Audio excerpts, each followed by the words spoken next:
Bon, oui, Merci Laurence pour cette, introduction. On va en effet pouvoir démarrer la présentation. Donc, merci à tous, et bah, de nouveau bonjour. Donc, rapidement en fait, Kiomed, qui nous sommes. Donc nous sommes une société, on va fêter nos 10 ans cette année et notre mission, c'est de rendre plus sûres et accessibles les solutions. Alors on s'est spécialisé dans les solutions numériques, mais la présentation que je vais faire aujourd'hui va aussi couvrir, les gens qui n'auraient pas de solution, numérique en particulier, puisqu'on va, échanger sur, les dispositifs médicaux et le choix que l'on peut faire. Donc globalement chez Kiomed, hein, on va dire dans nos missions, rendre, et améliorer l'accessibilité, hein, et l'utilisabilité des solutions. On travaille sur tout ce qui est la validation scientifique, donc là, entre autres, les études cliniques qu'on va voir aujourd'hui et la performance des dispositifs. On va travailler aussi beaucoup sur les données, qu'est-ce que vous en faites et comment est-ce que vous pouvez les valoriser pour avoir des modèles économiques les plus pérennes possibles. Et puis notre vocation, c'est d'accélérer l'accès à l'innovation. Donc ça, c'est autour de 5 expertises. L'expérience utilisateur, donc la compréhension de comment votre innovation va venir perturber ou pas les futurs utilisateurs dans leur vie, dans leur parcours de soins, si, on est dans des parcours de soins. La partie investigation clinique, là, c'est la validation, donc la démonstration de la performance de vos solutions dans ce qu'on va appeler, vos revendications. L'analyse de données, bah, c'est de l'analyse statistique, donc pour les valoriser au mieux. Et puis, pilotage de projet et succès client, ça, ce sont des domaines sur lesquels on va vous aider à faire que vos projets soient des succès parce qu'on a identifié des facteurs clés de réussite de projets dans le domaine de la santé. Donc aujourd'hui, on a pas mal de partenaires, dont la Handitech aujourd'hui. Donc on est très présent dans les pôles de compétitivité aussi.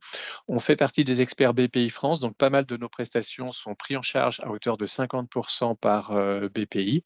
Donc c'est toujours un petit gain sympathique. Voilà, et on intervient sur toute la France. Donc comme je vous le disais, on va fêter nos 10 ans cette année.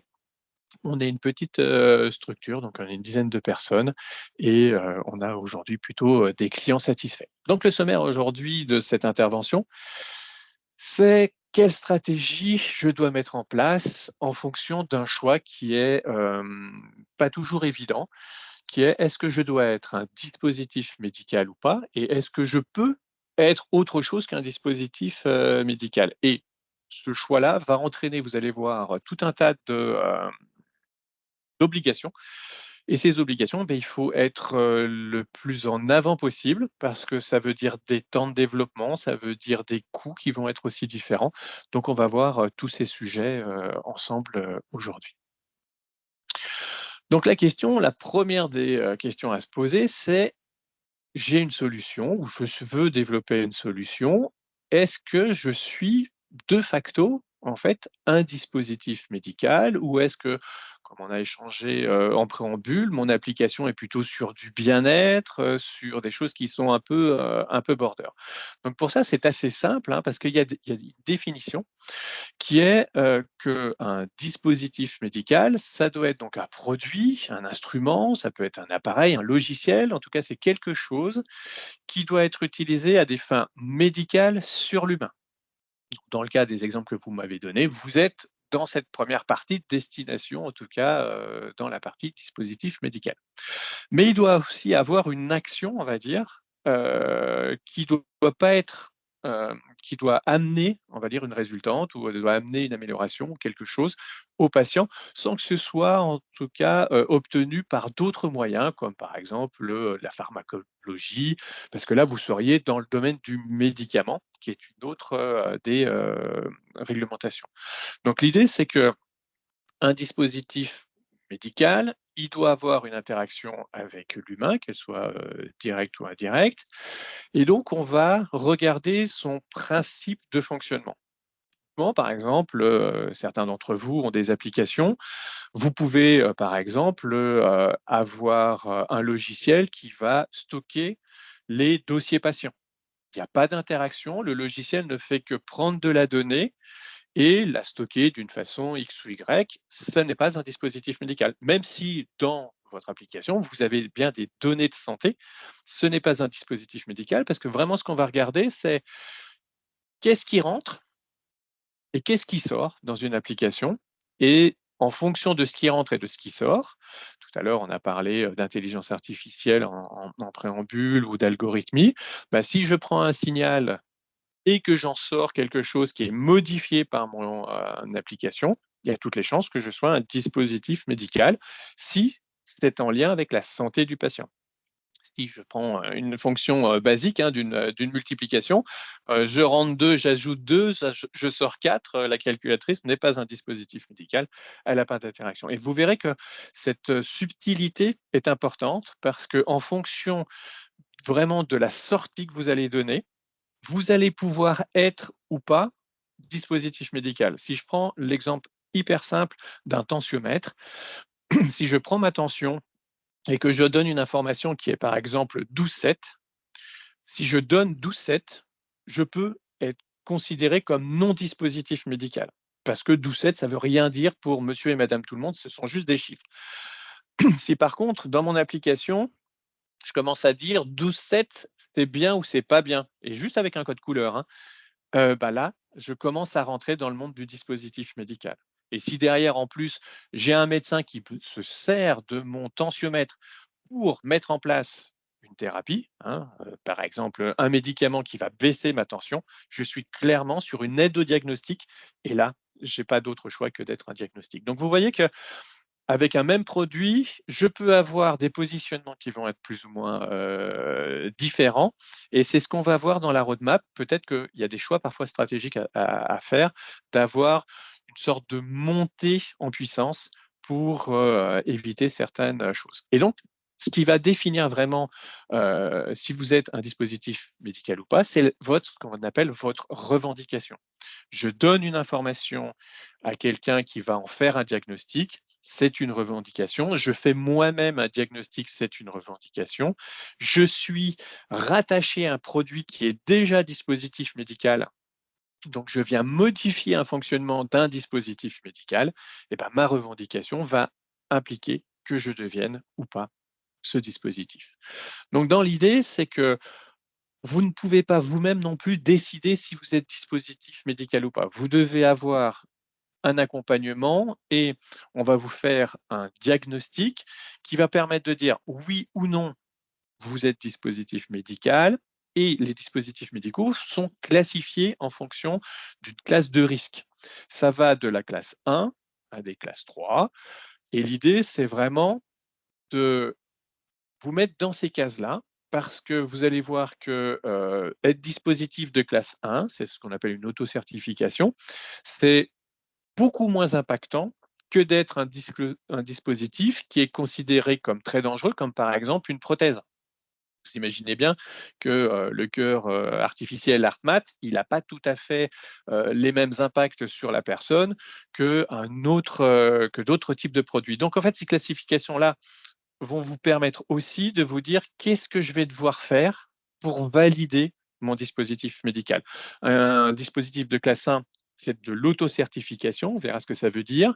Par contre, un dispositif, par exemple, de classe 2A nécessite déjà une investigation clinique, donc nécessite de démontrer par une étude la performance, en fait, de votre dispositif. Donc tout ça, c'est à intégrer dès le début de votre approche et si on se donne une sorte de synthèse à travers un SWOT de qu'est-ce qui est intéressant pour moi quand je suis dispositif médical ou pas, bah, en interne pour ma société, qu'est-ce que ça veut dire? Dans les forces, on peut se dire, bah, c'est quand même plutôt une stratégie long terme parce que, je ne peux pas avoir des entrants ou des compétiteurs qui vont arriver comme ça du jour au lendemain, surtout sur les applications numériques, hein, où vous pouvez avoir des pure players du numérique qui, sortent une application en 3 semaines et qui sont sur votre marché. Là, vous êtes obligé de rentrer dans des processus qui sont plutôt sur du long terme. Ça vous oblige aussi d'avoir une structuration, c'est-à-dire que quand vous êtes sur un développement, d'une application ou d'un produit, vous devez commencer à structurer ce développement pour des questions évidemment de sécurité, mais aussi pour des questions de suivi qualité. Donc ça veut dire avoir un référentiel qualité, ça veut dire si vous faites sous-traiter certaines parties de vos produits, vous devez, chez vos sous-traitants, vous assurer qu'ils ont un référentiel qualité qui développe bien selon la bonne norme. Donc pour réussir à être un dispositif médical, le fait d'être un dispositif médical vous apporte des avantages parce que ça demande pour vous et vos équipes de monter aussi en compétences, que vous ne vous fassiez pas, entre guillemets, «balader» par des intervenants, extérieurs, par, des structures ou même par des développeurs, hein. Nous, on voit ça beaucoup dans le domaine du numérique, où vous avez des gens qui savent très bien développer, mais qui ne sont pas dans les référentiels santé et résultat, vous avez fait tout votre développement avec une société comme ça. C'est à vous de faire l'audit pour vous assurer qu'ils ont développé correctement. S'il est déjà qualifié, vous vous évitez ce travail-là et on a eu le cas, hein, où on a dit à des gens: «Vous ne pouvez pas commercialiser votre application, elle est développée, mais parce que vous n'êtes pas dans les bons référentiels, il faut tout refaire». Donc c'est vraiment des points qui sont quand même hyper importants. Dans les faiblesses, hein, que ça peut, vous apporter ou les problématiques, bah, forcément, comme je dis, on est sur une stratégie long terme, mais ça veut dire des délais. Donc ça veut dire un cash burn, ça veut dire en fait des, fonds propres, avant d'être sur le marché qui doivent être plus importants parce que ça va vous prendre un certain temps. Évidemment, bah, quand on commence à parler de système qualité, de, réglementaire et autres, bah, forcément ça augmente les coûts de développement et bah, du coup, il va falloir, les anticiper. Ça va avoir évidemment du coup, bah, tout ça un impact sur votre financement et puis ça va aussi limiter votre innovation. Pourquoi on dit que ça limite l'innovation? C'est que quand on va valider un dispositif médical, quel qu'il soit, on le valide dans une catégorie, soit une pathologie ou dans un usage. Si je prends par exemple une application qui est tout à l'heure, certains parlaient d'une application dans les 10 quelque chose, si vous êtes sur, un trouble du comportement, il va falloir démontrer que vous êtes efficient sur ce trouble du comportement et si vous voulez aller dans un autre trouble du comportement, d'accord? Et ben, vous allez devoir revalider les choses. Vous ne pourrez pas dire: «Moi, je fais, tous les 10 qui existent et un dispositif n'est pas capable de faire ça». Il doit être validé pour chacune des pathologies, dans chacune des configurations et même parfois dans une même pathologie pour un grade de cette pathologie. Si on prend par exemple, des maladies neurodégénératives, et ben, vous avez des dispositifs médicaux qui sont valides à partir d'un certain niveau et jusqu'à un autre niveau. Au-delà, en fait, on n'y va pas. Là, on accompagne actuellement en fait des semelles connectées dans le domaine du diabète. Et ben, on ne valide le dispositif médical que pour des diabétiques de grade 3. Ça veut dire que tous les autres, en fait, votre marché s'arrête à cette cible-là. Et s'ils veulent aller sur d'autres grades, il faudra refaire les validations. Donc ça, c'est très important aussi à avoir en tête, hein, c'est que quand vous allez être sur du dispositif médical, le côté qualité réglementaire va amener, et validation évidemment scientifique, va amener une limitation de cette innovation. Et en fonction des nouvelles fonctionnalités que vous voulez faire, ça peut vous prendre et du temps et de l'argent. Et c'est très problématique sur tout ce qui est aussi en lien avec les algorithmes ou principalement l'intelligence artificielle qui est censée être une solution apprenante. Vous êtes obligé à un moment de la figer, on la valide telle que, vous pouvez la faire travailler en autonomie derrière pour la faire évoluer, mais il faudra la faire revalider si vous la faites évoluer. Dans les avantages, par rapport au marché, ben, être un dispositif médical aujourd'hui, c'est démontrer la performance. C'est d'avoir un plus qui va servir, hein, très clairement, commercialement, qui va amener de la confiance. De toute manière, aujourd'hui, ce qu'il faut que vous ayez en tête, c'est que si vous passez par des médecins, un médecin ne peut pas prescrire autre chose qu'un dispositif médical. Il ne peut pas utiliser autre chose qu'un dispositif médical. Donc dans la façon même que vous allez d'avoir à aborder vos marchés, il va falloir intégrer ce cas-là. Si vous avez des prescripteurs qui sont des médecins, vous allez avoir tout intérêt à être un dispositif médical, même si c'est une classe 1, parce que vous allez amener cette confiance et cette crédibilité. La barrière à l'entrée, ben, elle existe aussi forcément, hein, quand vous allez devoir valider votre dispositif médical. Ben, une étude clinique, ça peut valoir plusieurs centaines de milliers d'euros, ben, ça peut limiter les entrants. Et puis, ben, le marquage CE a le gros avantage aujourd'hui de vous ouvrir directement l'Europe. C'est-à-dire que vous n'avez pas besoin de repasser dans tous les autres pays. Vous avez votre marquage, vous pouvez commercialiser votre produit au niveau international. Donc, Europe sans aucun souci. Et si on met en place une stratégie, parce que vous avez pour ambition de partir aussi aux États-Unis ou d'autres pays, certains pays, on va dire, vont accepter le marquage CE comme un référentiel suffisant. Les États-Unis, c'est pas le cas. Il vous faut en fait une validation, ce qu'on appelle la FDA, qui est une certification qui est à prévoir, mais qui alors je ne sais pas si c'est le marque HCE qui se rapproche de la FDA ou la FDA qui se rapproche de marque HCE, mais en tout cas qui est assez proche, mais qui devra nécessiter d'autres validations et des nouvelles validations. Mais ça, on le prend en compte dès le début en fonction de vos objectifs stratégiques. L'évolution et les menaces, en fait, par contre, que vous avez, c'est qu'il y a des évolutions qui sont réglementaires. Vous êtes obligé de respecter une norme et c'est ce qui s'est passé là maintenant il y a quelques années. Il y a eu le nouveau règlement donc européen qui a été mis en place donc depuis, 2021. Et ben, vous étiez sous l'ancien règlement DM, par exemple, de classe 1. Certains se sont vus maintenant avec le nouveau règlement passer en 2A. Ça veut dire que là, soit vous arrêtez la commercialisation de votre produit, soit vous faites le nécessaire pour revalider votre produit selon ces nouvelles réglementations. Autre point justement aujourd'hui qui est, quand même compliqué, c'est le nombre de ce qu'on appelle des ON, des organismes notifiés. Ce sont eux qui mettent le coup de tampon sur votre produit et qui disent: «C'est bon, maintenant vous pouvez vendre» et ces gens-là, bah, ils ont eu, je dirais, à gérer ce changement de règlement donc, avec certains qui n'ont plus été qualifiés pour donner ces certificats. Donc, en fait, le nombre d'organismes certifiés au niveau européen s'est effondré de façon drastique. Ils sont en train d'être requalifiés, etc. aujourd'hui. Mais donc, vous avez un goulet d'étranglement sur ces organismes notifiés entre les gens qui avaient déjà leurs produits sur le marché et on leur dit, vous n'avez plus le droit de le vendre si vous ne vous remettez pas dans le bon référentiel, à les nouveaux entrants qui auraient pu peut-être ne pas être, certifiés d'une certaine façon ou et qui désormais doivent l'être. Donc en fait, aujourd'hui, vous avez, un guichet et des attentes qui sont assez importantes. Donc là, les gouvernements essayent de mettre en place des solutions pour améliorer les choses. Les obligations post-market aussi sur un dispositif médical, c'est que vous devez vous assurer que votre produit, quand il est sur le marché, il n'y a pas de dérive. On parlait tout à l'heure des IA, mais c'est même un produit lambda. Une étude clinique va durer, on va dire, de quelques mois à quelques années. Il faut s'assurer que après ça, votre produit n'a pas de difficulté particulière. Donc, si je regarde un petit peu ce que ça veut dire en termes d'écart, bah, quand je suis dans une solution bien-être, il va falloir que je travaille, quoi qu'il en soit, sur mon business plan de la même façon que sur une solution, d'un dispositif médical.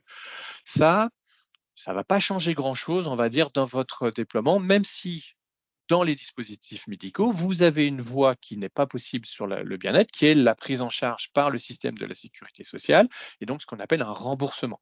Ne sont remboursés que des dispositifs, médicaux. Par contre, là où ça va commencer vraiment à changer, c'est sur toute cette partie conception, fabrication et développement, où là, bah, vous voyez que le nombre d'horloges et le nombre de dollars augmentent de façon significative et ça peut vraiment aller très, très loin. Dans mon expérience passée, donc j'avais une société dans le domaine en fait du bien-être, de la performance dans le sport de haut niveau et dans le domaine de la santé.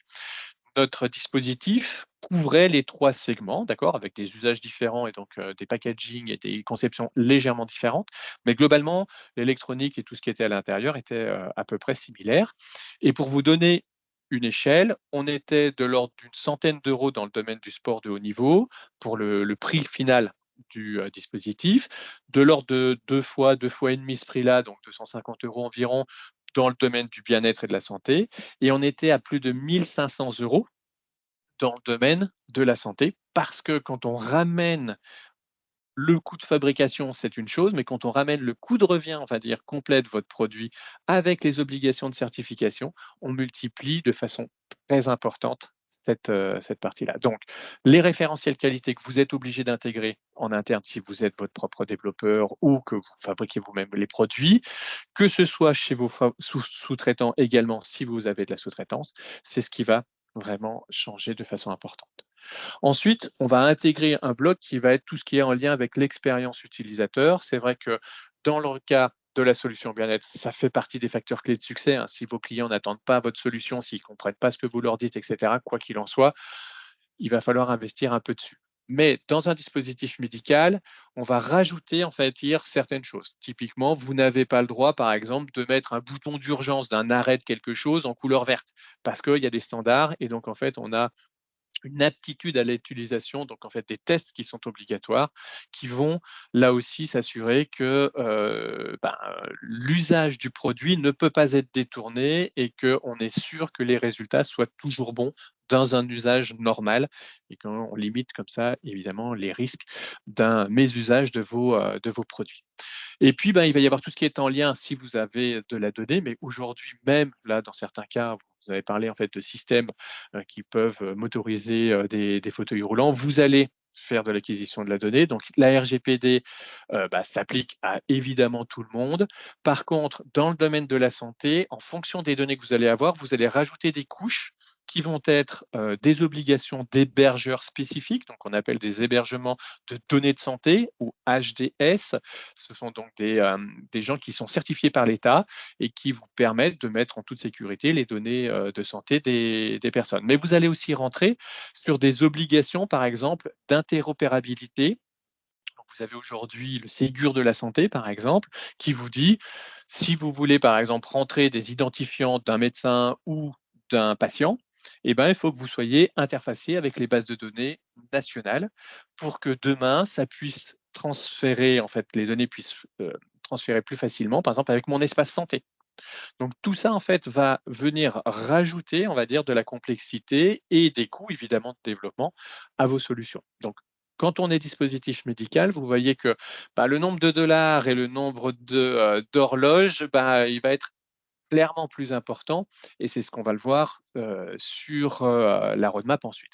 Et puis, ben, dans le cadre de dispositifs médicaux, donc de classe 2A, et au-delà, évidemment, vous allez avoir des applications en fait d'investigation clinique. Donc là, en fait, ce sont des études qui sont à faire pour démontrer l'efficacité de votre, dispositif et vous allez rajouter tout ce qui va être en lien avec des exigences réglementaires. Donc l'idée, c'est vraiment en fait de vous dire: il y a des avantages, on l'a vu, hein, dans le SWOT et il y a des inconvénients. Maintenant, il va falloir que je quantifie un peu, mais qu'est-ce que ça veut dire plus de temps et qu'est-ce que ça veut dire plus d'argent pour développer ma solution. Donc le plus de temps, et on le met sur un axe comme celui-ci. Pour les solutions donc, de bien-être, ça va dépendre par exemple sur la conception-fabrication de vos équipes de dev. En quelques mois, vous pouvez, sortir un MVP, donc une solution, minimale que vous pouvez directement mettre sur un store, de pouvoir commencer à avoir des interactions avec des utilisateurs. Quand on est dans le domaine de, la santé, qu'on doit, faire des validations, s'assurer en fait donc, des tests utilisateurs, d'usage, s'assurer que, l'application, si elle donne des informations, si elle fait des diagnostics, vous avez, toute la partie, étude clinique qui va devoir être mis. Là, on est plutôt aujourd'hui pour sortir une application, hein, quand je mets, les, dispositifs donc sur les exigences réglementaires, les investigations, on est plutôt de l'ordre de, 2 à 5 ans pour tout le processus. C'est-à-dire que, vous avez, aujourd'hui déjà développé votre application en espérant qu'elle soit déjà dans les bons référentiels, que vous avez déjà un système qualité qui est opérationnel, que votre produit est figé, qu'une investigation que la partie investigation clinique, hein, la validation pour qu'en puisse ensuite vous puissiez avoir un dossier technique qui soit validé par l'organisme notifié, que l'investigation, ça peut déjà prendre, 1 année, hein, sans difficulté. Donc, on a aujourd'hui des échelles de temps pour sortir un dispositif médical en Europe qui sont plutôt de l'ordre de 2 à 5 ans en fonction de la complexité. Ça vient en fait, ces délais, même si c'est quand même une échelle assez large, ça vient de où est-ce que vous en êtes aujourd'hui dans votre développement? Je vous ai parlé, tout à l'heure de l'expérience malheureuse en fait d'une société qu'on accompagne où ils doivent reprendre à zéro, quasiment à zéro leur développement parce qu'ils n'ont pas fait développer leurs applications avec un sous-traitant qui était qualifié, bah, ça vous met, rapidement 1 année ou voire plus en fonction de l'application que vous avez, à faire. Ça, plus le travail à mettre sur les systèmes, référentiels qualité, plus ensuite prendre contact avec l'organisme notifié, commencer à, travailler sur ce qu'on appelle en fait la méthodologie clinique, donc le protocole qui va être mis en place, puis ensuite la réaliser. Vous voyez tout de suite que vous prenez facilement 2 ans dans 2 ans dans la vue. Hem donc aujourd'hui, il n'y a pas une bonne ou une mauvaise solution. Par contre, il peut y avoir des stratégies qui est de se dire: «Qu'est-ce que je fais et comment je construis tout ça?» Je vais avoir globalement une échelle de, allez, on va dire de fois, 3 fois 10 en termes de coûts global, hein, pour votre solution, une temporalité aussi qui va être beaucoup plus importante. Pour vous donner un ordre d'idée, hein, une investigation clinique de base, c'est aller aux alentours des 150 000 200 000 €. Ça monte à plusieurs millions en fonction des produits. Quand on est sur mettre en place un système qualité, tout de suite, on est aux alentours d'une enveloppe d'environ 50 000 €. Toute la partie réglementaire, on va être aussi aux alentours de ces prix-là. Donc vous voyez, très rapidement, en fait, les tickets sont à 6 chiffres, hein, pour aller sur du dispositif médical et du coup, en fonction, vous, de votre roadmap financière, de votre projet, on est capable de vous dire: «Bah, voilà, vous pouvez partir avec une solution bien-être qui permet déjà de tester le marché, de voir le retour utilisateur, mais voilà les fonctionnalités que vous allez pouvoir mettre et celles que vous ne pouvez pas mettre pour le moment». Et puis ensuite, ben, on travaille dès le début quand même sur les référentiels qualité, ça c'est impératif, pour que vous puissiez par exemple passer sur une classe 1. Vous avez toujours des fonctionnalités qui sont limitées, mais déjà vous mettez le pied dans le domaine du dispositif médical et puis sur des fonctions plus avancées, dans un troisième temps, de le faire. Donc ça, en fait, ce sont vraiment des stratégies qui sont à imaginer pour «limiter» entre guillemets, bah, la période où vous n'avez pas de revenus sur votre société, hein. Vous pourriez avoir des modèles économiques qui démarrent sur les solutions bien-être et ensuite qui viennent financer. Dans le cas de ma société, hein, c'était ça, c'est que nous, on a fait notre vache à lait qui était dans le sport de haut niveau et dans l'équilibre de vie et c'est cette partie-là qui nous a permis de payer, on va dire, le côté dispositif, médical. Donc, cette question, ben, il y a pas que vous qui pouvez y répondre parce que parfois il y a aussi la réglementation, hein, qui vous dira: «Là, vous n'avez pas le choix, vous devez être dispositif médical», mais vous devez vraiment vous la poser le plus tôt possible et que globalement, ben, si je le suis dispositif médical, j'aime bien dire qu'il faut pas trop rêver, mais il y a quand même beaucoup de choses qui sont possibles et en tout cas, il faut se donner les moyens de ses ambitions et il faut pas avoir peur parce que ça se finance, hein, un dispositif médical, même si aujourd'hui, les levées de fonds sont plus compliquées. Mais à partir du moment où vous êtes cohérent, vous pourrez trouver des gens qui investiront ou qui vous aideront à investir, pour cette partie-là. Il y a aussi beaucoup d'aides, hein, c'est vrai que je vous en ai parlé en introduction, on fait partie des experts BPI. On accompagne donc des gens sur toute cette partie stratégie clinique, hein, qui est, financée à hauteur de 50 par BPI. Si vous êtes dispositif médical, BPI finance aussi à 50 cette partie, qualité et réglementaire. Et là, on parle de tickets de 40 à 50 000 €, hein, qui sont payés à 50 donc c'est pas négligeable et vous avez ce qu'on appelle un appel à projet qui sort toutes les années et sur lequel, là, par exemple, cette année, on accompagne 2 entreprises qui ont gagné cet appel à projet et leur étude clinique est aussi financée à hauteur de 50. Donc, tout ça, en France, il faut aussi le prendre en compte, c'est qu'il y a beaucoup d'aides pour être dispositif médical. Ça fait partie des, impératifs du gouvernement de réindustrialiser, d'être de plus en plus autonome, en fait, sur cette partie dispositif médical, que vous n'aurez absolument pas dans le domaine du bien-être. Donc là aussi, hein, pesez les pour et les contre, mais sachez que, être dispositif médical, ça vous aide, ça peut aussi, vous permettre d'accéder à certains, types d'aides et globalement, ce qui va être impactant, c'est votre revendication. Ce qu'il ne faut pas oublier, c'est que, ben, les gens sont prêts à payer vos solutions pour quelque chose et que cette revendication, quand je vous ai parlé tout à l'heure de mon fameux tensiomètre, si vous achetez un produit qui vous dit je vous donne 12,7 et je suis pas tout à fait sûr que c'est 12,7, c'est peut-être 14,8 ou 9,26. Forcément, vous allez pas vouloir le payer très cher. Par contre, si vous avez des produits qui sont valables, qui ont démontré la performance et ben, vous allez pouvoir valoriser tout ça auprès de vos utilisateurs. Donc j'en ai, fini par, cet exposé. Donc globalement, hein, ce que vous devez retenir, c'est vraiment ça, c'est de réfléchir le plus tôt possible à être ou pas un dispositif médical. Ça doit être avant même le développement quasiment de votre produit parce que les conséquences d'un point de vue, réglementaire, qualité peuvent être catastrophiques, donc le plus tôt possible.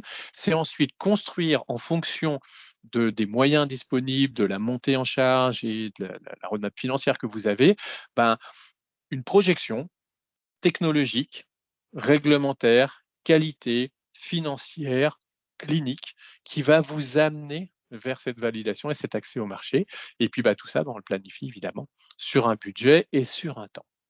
Donc voilà pour cette partie présentation. Il nous reste du coup du temps maintenant Merci. pour pouvoir échanger. La présentation vous sera, transmise. La présentation est aussi là enregistrée, hein, sur Oui, sur la Handicat. Donc, bah, maintenant on va pouvoir, passer à vos questions-réponses. Je vais arrêter le partage de mon écran.